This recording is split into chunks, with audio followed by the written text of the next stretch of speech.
Welcome back to Inner Politics, the Real Politics, where we can discuss questions and answers, better solution for the current political issues of India. ప్రతిపక్ష హోదా ఇస్తేనే అసెంబ్లీకి వస్తా లేదంటే అసెంబ్లీకి రాను అని జగన్మోహన్ రెడ్డి ఎందుకు అంత గట్టిగా పట్టుదల పట్టుకొని కూర్చున్నాడు? ఆంధ్రప్రదేశ్లో వైఎస్ఆర్సీపీ పార్టీకి ప్రతిపక్ష హోదా రాకపోవడానికి గల కారణాలేంటి? ప్రధాన ప్రతిపక్ష హోదా రావాలంటే ఖచ్చితంగా 10% సీట్లు గెలవాలి అన్న నిబంధన ఇండియన్ కాన్స్టిట్యూషన్లో ఉందా లేదా? ప్రతిపక్ష హోదా ఇవ్వడం వలన రాష్ట్రానికి లాభం ఉందా, నష్టం ఉందా? ప్రతిపక్ష హోదా యొక్క పవర్స్ ఏంటి, ప్రతిపక్ష హోదా యొక్క రెస్పాన్సిబిలిటీస్ ఏంటి? ఆంధ్రప్రదేశ్లో కూటమి ప్రభుత్వం వైఎస్ఆర్సీపీ పార్టీకి ప్రతిపక్ష హోదా ఇవ్వకపోవడం వల్ల ప్రజల నుంచి ఎలాంటి రెస్పాన్స్ వస్తుంది? ఇలాంటి ఎన్నో ప్రశ్నలకి ఈ వీడియోలో క్లుప్తంగా సమాధానం తెలుసుకోవడానికి ప్రయత్నిద్దాం. Welcome back to inner politics, the real politics. ఇప్పుడు మనం డిస్కస్ చేసుకోబోయే question, YSRCP party leader Jaganmohan Reddy గారు ప్రతిపక్ష హోదా ఇస్తేనే అసెంబ్లీకి వస్తా లేదంటే అసెంబ్లీకి రానని ఎందుకు అంత గట్టిగా పట్టుదల పట్టుకొని కూర్చున్నాడు అంటే, దీని మీద నేను కొంత రీసెర్చ్ చేశా. ఇన్స్టాగ్రామ్ రీల్స్ అయితేనేమి, యూట్యూబ్ రీల్స్ అయితేనేమి, ఫేస్బుక్ రీల్స్ అయితేనేమి, ఆ వీడియోస్ కింద వస్తున్న కామెంట్స్ డేటా తీసుకుంటే కొన్ని రీమార్క్స్, టీడీపీ ఫాలోవర్స్ ఏమనుకుంటున్నారు, వైఎస్ఆర్సీపీ ఫాలోవర్స్ ఏమనుకుంటున్నారు, నా ఒపీనియన్ ఏంటి అన్నది ఈ క్వశ్చన్ మీద నేను మీకు అందరికీ చెప్తాను. ఈ క్వశ్చన్ మీద టీడీపీ ఫాలోవర్స్ ఏమని కామెంట్స్ ఎక్కువగా చేస్తున్నారంటే, వై నాట్ 175 అన్న జగన్మోహన్ రెడ్డి గారు 11 సీట్లే రావడం వలన అసెంబ్లీకి వెళ్ళి ఎన్డీఏ ప్రభుత్వం యొక్క ఎమ్మెల్యేలను ఫేస్ చేయలేక ఏదో ఒక రీజన్ వెతుక్కోవాలి కాబట్టి అదే గట్టి రీజన్ అని ఆయన నమ్మి ప్రతిపక్ష హోదా ఇస్తేనే వస్తా లేదంటే రాను అని వంక చెప్తున్నాడు అన్నది టీడీపీ ఫాలోవర్స్ యొక్క మెయిన్ ఉద్దేశం, మెయిన్ కామెంట్, వాళ్ళు చేస్తున్న కామెంట్స్. సో ఇప్పుడు వైఎస్ఆర్సీపీ ఫాలోవర్స్ ఏమనుకుంటున్నారు, ఈ విషయం మీద ఏమని కామెంట్స్ చేస్తున్నారు అంటే, జగన్మోహన్ రెడ్డి గారికి ప్రతిపక్ష హోదా పదవి ఇవ్వడానికి టీడీపీ ప్రభుత్వం భయపడుతున్నారు అని వాళ్ళు మెయిన్గా వాళ్ళ నుంచి వస్తున్న వాయిస్ రైజ్. ఈ క్వశ్చన్ మీద నా 2 ఒపీనియన్లు ఉన్నాయి. మొదటిది ఏంటంటే, యుద్ధం చేయడానికి కత్తే అవసరం లేదు, కలంతో కూడా యుద్ధం చేయొచ్చు. ఇది చాలా సందర్భాల్లో ప్రూవ్ అయింది. ఇది నా ఒపీనియన్, ఫస్ట్ ఒపీనియన్. రెండో ఒపీనియన్ ఏంటంటే, ప్రభుత్వం ఖర్చు చేసే ప్రతి రూపాయి, ప్రభుత్వం అమలు చేసే ప్రతి పథకం, ప్రజలకున్న ప్రాబ్లమ్స్ని, ప్రజలకున్న కన్సర్న్స్ని రైజ్ చేసే ఒక వాయిస్ ఖచ్చితంగా కావాలి. ఖచ్చితంగా ప్రభుత్వం పెట్టుబడి పెట్టే ప్రతి ఒక్క రూపాయి అకౌంటబిలిటీలోకి రావాలి అంటే ఖచ్చితంగా ప్రతిపక్ష హోదా ఇస్తేనే బాగుంటుంది అని నా ఉద్దేశం. నెక్స్ట్ క్వశ్చన్ ఏమంటే, వైఎస్ఆర్సీపీ పార్టీకి అధికారికంగా ప్రతిపక్ష హోదా రాకపోవడానికి గల మెయిన్ కారణాలేంటి? దీని మీద టీడీపీ లీడర్లు, టీడీపీ ఫాలోవర్స్ ఏమంటున్నారంటే, వైఎస్ఆర్సీపీ పార్టీకి 10% సీట్లు గెలిచి ఉంటే ఖచ్చితంగా ప్రతిపక్ష హోదా అఫీషియల్గా ఇచ్చేవాళ్ళము అని కూటమి ప్రభుత్వం నుంచి వస్తున్న వాదన. ఈ క్వశ్చన్ మీద నాకు 2 ఒపీనియన్లు ఉన్నాయి. నిజంగా కూటమి ప్రభుత్వం మంచి పాలన, ట్రాన్స్పరెన్సీ పాలన చేస్తూ ఉంటే వైఎస్ఆర్సీపీ పార్టీకి ప్రతిపక్ష హోదా ఇవ్వడానికి ప్రాబ్లం ఏంటి అన్నది నాకున్న సందేహం. రెండవది ఏంటంటే, ప్రతిపక్ష హోదా ఇచ్చినా ఇవ్వకపోయినా నేను ప్రజల పక్షాన ఉండి ప్రజల కన్సర్న్స్ మీద పోరాడుతాను, ప్రజలకు మంచి జరిగేలా పథకాలు అమలు చేసేలా నేను పోరాడుతాను, క్వశ్చన్ రైజ్ చేస్తాను, ఖచ్చితంగా అసెంబ్లీకి వస్తాను అని జగన్మోహన్ రెడ్డి కూడా అని అసెంబ్లీకి వచ్చి ఉండింటే బాగుండు, దీని మీద ఆర్గ్యూ చేయకుండా అనేది నా 2వ ఒపీనియన్. నెక్స్ట్ క్వశ్చన్ ఏంటంటే, అఫీషియల్గా ప్రతిపక్ష హోదా రావాలంటే ఖచ్చితంగా 10% సీట్లు గెలవాలా? ఇది ఇండియన్ కాన్స్టిట్యూషన్లో రాయబడిందా లేదా? సో నేను గూగుల్ చేశాను, అక్కడ ఏమంటుందంటే, the Indian constitution of India, the Indian constitution does not mention that 10% rule for leader of opposition position recognition.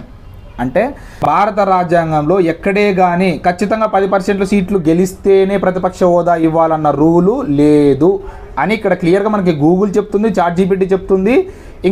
ఇంకా వేరే దానిలో కూడా నేను రీసెర్చ్ చేశా, అవన్నీ ఇదే స్టేట్మెంట్ ఇచ్చాయి నాకు.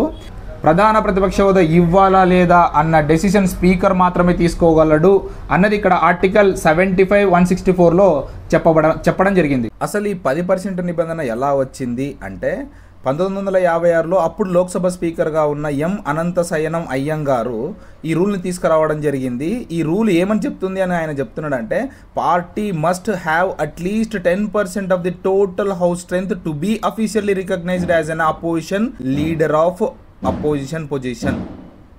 ఈ అనంతశయనం గారు ఆ 10% రూలు ఎందుకు తీసుకొచ్చి ఉండొచ్చు అంటే, ఈ 10% రూలు లేకపోతే అపోజిషన్లో 4-5 పార్టీలు ఉంటే, నా పార్టీకి ఇవ్వండి, మేము 10 కంటే తక్కువ వచ్చినాయి, మాకు 10% కంటే తక్కువ వచ్చినాయి కదా, మేమేం తక్కువ అని ఓడిపోయిన పార్టీలు అపోజిషన్ లీడర్ పొజిషన్ కోసం కొట్లాడతారనే ఉద్దేశంతో ఆయన ఈ రూల్ తీసుకొచ్చి ఉండొచ్చు అనేది నా ఉద్దేశం. ప్రధాన ప్రతిపక్ష హోదా రావాలంటే ఈ 10% రూలు మ్యాండేటరీయా కాదా అంటే ఖచ్చితంగా నేను కాదని చెప్తాను. ఎందుకంటే చాలా సందర్భాల్లో ఈ 10% రూల్ని బ్రేక్ చేసి ప్రధాన ప్రతిపక్ష హోదా ఇవ్వడం జరిగింది.